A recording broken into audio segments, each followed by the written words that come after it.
Megan Newton est une jeune fille de 19 ans qui en 2019 se prépare à rentrer à l'université. Elle est belle, elle est gentille et a des projets à accomplir, mais malheureusement quelqu'un en décidera autrement. Pour tout savoir sur la triste et mystérieuse histoire de Megan Newton, lançons-nous maintenant dans la vidéo.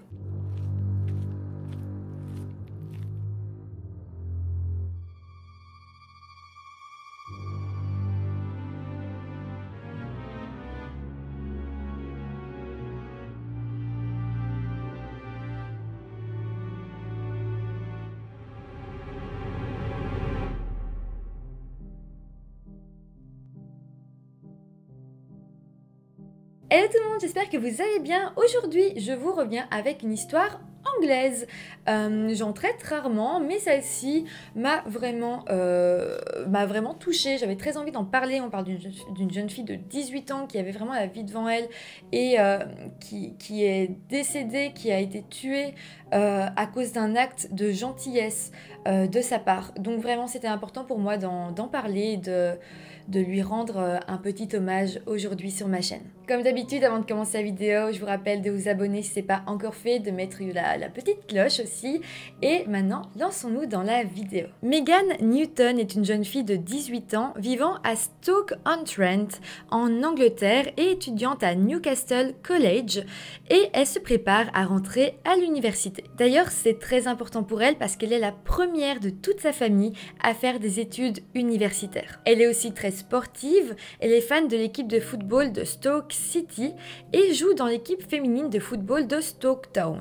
Elle était dans l'équipe de moins de 18 ans et elle entraînait l'équipe féminine de 7 ans et moins de Norton Wanderers. Et donc pour ça, elle avait acquis un badge d'entraîneuse de niveau 1. Megan était décrite comme une jeune fille dynamique et bienveillante. Elle était aussi très gentille et dans son collège, elle était vraiment très aimée. Plus tard, elle voudrait devenir thérapeute de sport ou psychothérapeute et pour compléter ses études, elle essayait de décrocher une bourse pour aller étudier aux États-Unis. Donc clairement, Megan se promettait un très bel avenir. En plus de ça, Megan n'avait vraiment peur de rien car en plus de son planning déjà très chargé, elle avait 3 autres petits boulots. Grâce à cet argent, elle se payait d'ailleurs un petit studio dans lequel elle habitait à Stoke-on-Trent sur Fletcher Road dans un petit complexe d'appartements. C'était en fait un petit complexe d'appartements solidaires qui était géré par l'association Arch. Par contre, même si Megan avait son petit studio, elle restait très proche des membres de sa famille pour qui elle comptait plus que tout.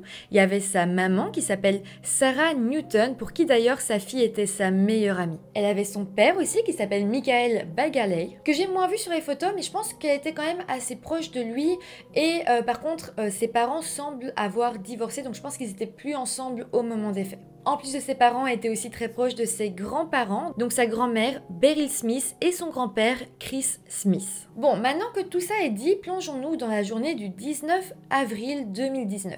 Alors, on est fin de soirée et Megan termine sa journée de travail. Ce jour-là, elle travaillait comme serveuse dans un fish and chips, donc c'était l'un de ses 3 jobs étudiants. Il est environ 22h30 et Megan décide de rentrer chez elle pour prendre une douche, s'habiller et sortir faire la fête avec ses amis. Elle va alors rejoindre ses amis dans un pub qui se situait au centre-ville de Newcastle-under-Lyme. Elle va arriver au pub vers 23h, elle va un petit peu faire la fête avec ses amis et puis après quelques temps, eh bien le groupe d'amis va décider d'aller dans une boîte de nuit qui se situait vraiment pas très loin, donc ils vont y aller à pied. Alors la nuit passe, le groupe d'amis s'amuse, ils dansent et vers 3h du matin, tout le monde est un petit peu fatigué et ils décident de rentrer chez eux. Ils vont tous partir un petit peu de leur côté. Megan, elle est un petit peu alcoolisée, il n'y a plus de transport en commun à cette heure-ci, donc elle va décider d'aller au parking à taxi, donc là une petite gare où il y a plein de taxis, pour rentrer chez elle. Elle arrive et évidemment il y a énormément de monde qui veulent prendre un taxi, c'est normal, vendredi soir, les gens ont sorti, donc il y a la file. Et Megan va se mettre dans la file pour attendre son taxi. Mais voilà, dans la file, pendant qu'elle attend, elle va reconnaître un homme, un ami à elle, qu'elle connaît un petit peu. Ce garçon, c'est Joseph Trevor. Joseph est un jeune homme de 19 ans que Megan connaît en fait car ils ont été dans la même école et en plus de ça, lui aussi était footballeur. Donc voilà, c'est pas des grands amis, c'est des connaissances, mais ils partagent des points communs. Donc voilà, ils sont un petit peu amis, on peut dire ça, c'est un grand mot, mais voilà. Alors ils vont un petit peu discuter ensemble et là je rappelle bien que Megan, elle a un petit peu bu, c'est vrai que c'est à la fin de soirée et peut-être qu'elle est un petit peu plus naïve que d'habitude. Joseph va alors lui expliquer qu'il voulait rester plus longtemps en soirée, mais qu'un videur l'avait vu avec de la drogue dans sa poche, et comme c'était interdit et que ce n'était pas de la drogue vraiment douce, les videurs avaient appelé la police et Joseph avait fini sa soirée au poste de police. Il dira aussi à Megan que les policiers lui ont fait une fouille approfondie et que la police aurait fini par trouver de la kétamine dans ses poches. Mais voilà, c'était passé en plein milieu de la nuit, Joseph était en soirée, il était alcoolisé et sous l'effet de la drogue lui-même. Et donc les policiers avaient dit c'est pas ce soir qu'on va te garder, on va pas te montrer devant un juge parce que t'es juste pas en état. Donc on l'aurait relâché et Joseph savait que dans les semaines qui allaient venir, il aurait de nouveau des problèmes avec la police, enfin ils n'allaient pas le louper, ils l'avaient dans leur petit papier et donc il allait devoir se présenter à un juge dans les semaines qui suivront. Par contre, Joseph va aussi dire à Megan que voilà, là il sort du poste de police, qu'il prend un taxi mais qu'il sait pas vraiment où aller en fait parce que il veut pas rentrer chez lui parce qu'en fait son père est un ancien policier donc il peut pas rentrer dans cet état-là, il est vraiment sous l'effet de la drogue et il sait pas vraiment, il appelle des amis, ses amis lui répondent pas.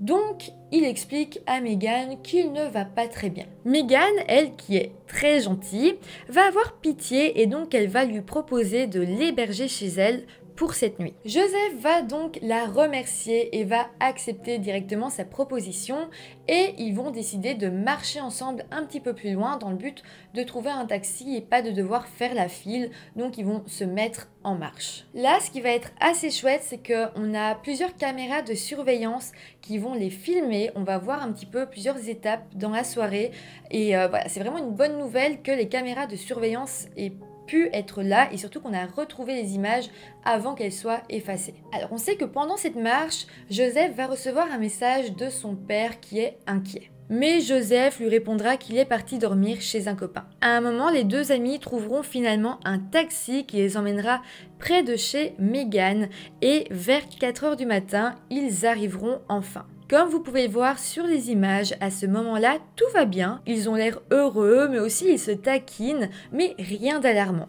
On voit que Megan a un peu de mal à ouvrir la porte, mais ils finissent par rentrer et là on ne pourra plus vraiment voir ce qu'il se passe derrière cette porte. On sait par contre que vers 4 h 30 du matin, donc plus ou moins 15-30 minutes après qu'il soit rentré chez Megan, un ami a envoyé un message sur le téléphone portable de Megan pour lui proposer un dernier verre, mais Megan ne lui répondra jamais. Mais voilà, maintenant faisons un petit saut dans le temps un peu plus tard dans la nuit. Il est aux alentours de 5 h 30 du matin quand les caméras du couloir commun de l'immeuble vont filmer Joseph en train de repartir de chez Megan. On peut d'ailleurs voir sur les caméras de surveillance qu'il regarde derrière lui à plusieurs reprises et puis en sortant du bâtiment, il semble jeter quelque chose sur le sol. Le lendemain matin, un voisin de Megan va sortir, donc un voisin du même immeuble, il va sortir dans la rue et là, il va remarquer qu'il y a des clés sur le sol et quand il va s'y pencher pour les ramasser, eh bien, il va voir que les clés sont couvertes de sang. Donc à présent, on sait que ce que Joseph avait jeté en sortant de l'immeuble,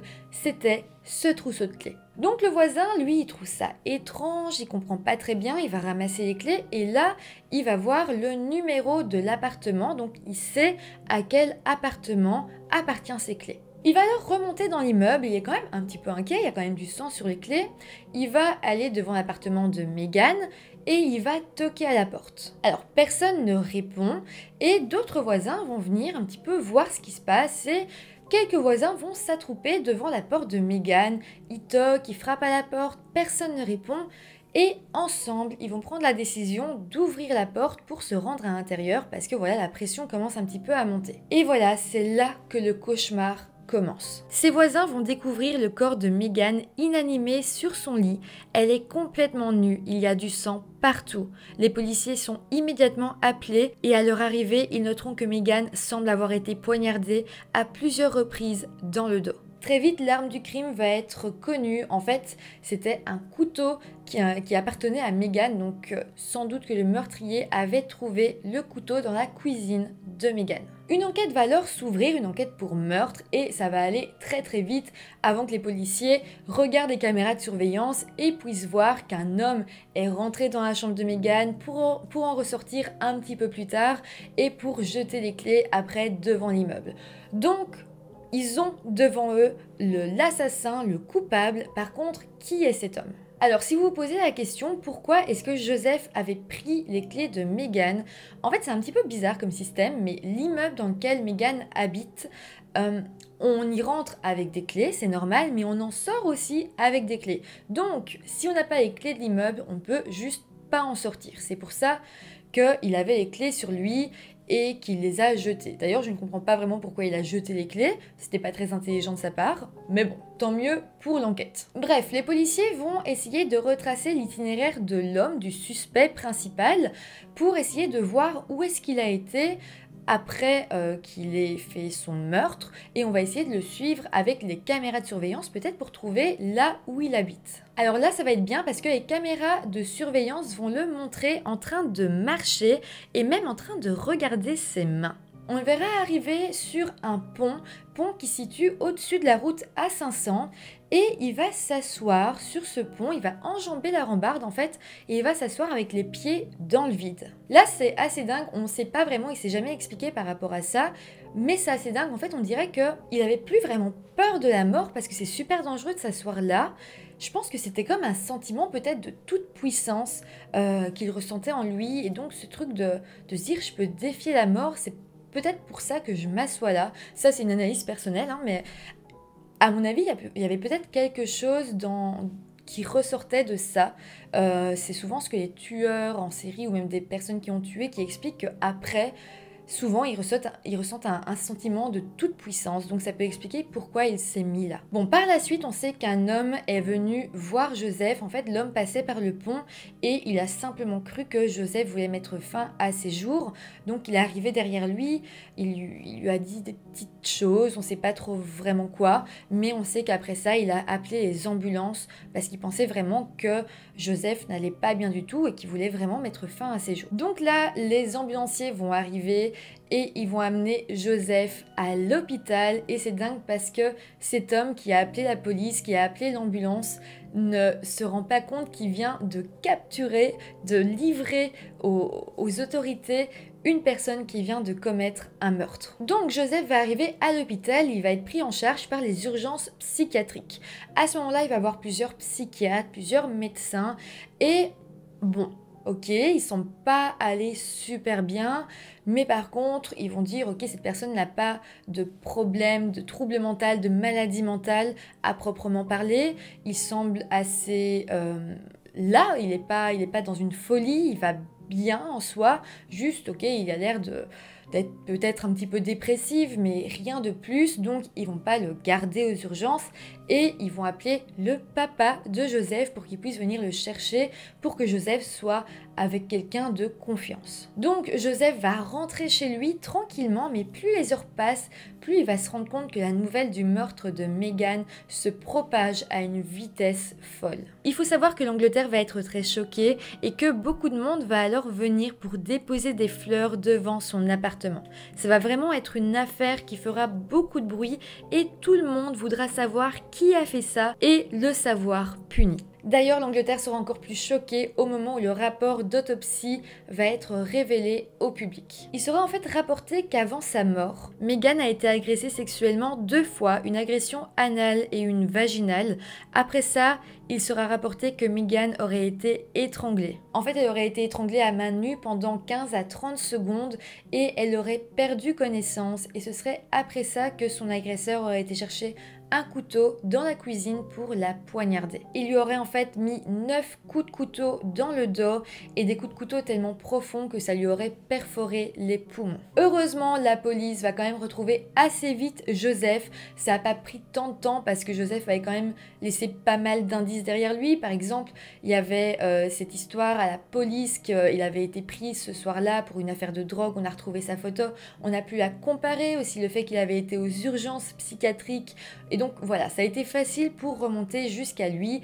Et à ce moment-là, une fois que la police a eu son nom, son prénom, son adresse, ils ont été à son domicile. Une fois à son domicile, eh bien, Joseph était là, il n'avait pas pensé à s'enfuir, et je pense même qu'il pensait être tiré d'affaire. Joseph va alors être emmené au commissariat et il sera interrogé. Il dira alors à la police avoir bel et bien eu des rapports sexuels avec Meghan, mais qu'elle était totalement consentante. Après, il dira qu'ils sont tous les deux endormis, mais qu'un petit peu plus tard dans la soirée, 1 heure plus tard, Joseph se serait réveillé. Et à partir de là, selon lui, c'est le trou noir. Il ne sait pas du tout ce qu'il s'est passé et donc il dit qu'il est non coupable. Selon lui, ce n'est pas de sa faute ce qui est arrivé à Meghan. Peut-être que c'est vraiment lui qui a commis le geste, mais il ne s'en rappelle pas, il n'était pas conscient. Entre-temps, l'enterrement de Meghan va avoir lieu et un autre problème va arriver. En fait, les parents, la famille de Meghan avaient créé une cagnotte sur internet pour que Meghan puisse avoir un bel enterrement, de belles funérailles. Et donc, beaucoup de personnes avaient participé à cette cagnotte et y avaient mis un petit peu d'argent. Sauf qu'en fait, un hacker a détourné la cagnotte et c'est lui qui a reçu tout l'argent. Donc la maman en fait de Meghan a été voir la police pour lui dire que voilà, l'argent n'était plus là, qu'il n'était pas arrivé sur son compte. Et à ce moment-là, la police va se lancer dans une autre enquête pour savoir qui a volé l'argent des funérailles de Meghan. Et heureusement, l'homme va être retrouvé. En fait, c'était un jeune hacker de 18 ans qui aura aussi des problèmes de son côté. Mais bon, les funérailles auront quand même lieu et elles seront très jolies. Ce sera un très bel hommage pour Meghan. Mais bon, on va pas se le cacher, tout ça a dû quand même encore un peu plus remuer la famille. Pour en revenir à Joseph, il tiendra cette version des faits que je vous ai annoncée jusqu'en février 2020. En fait, tout va basculer à son premier jour de procès. En fait, il va avouer être coupable du meurtre, mais aussi on va apprendre que quelques semaines plus tôt, il avait avoué à sa psychiatre avoir été dans une affaire d'agression sexuelle quelques années plus tôt. L'avocat de Joseph va alors être mis au courant de cette histoire et l'avocat de Joseph va alors expliquer un petit peu à la cour que Joseph était dépressif. En fait, ce qu'on va apprendre plus précisément, c'est que quelques semaines avant le meurtre de Meghan, Joseph avait essayé de mettre fin à ses jours. Il était dans un état dépressif. Pourquoi il était dans un état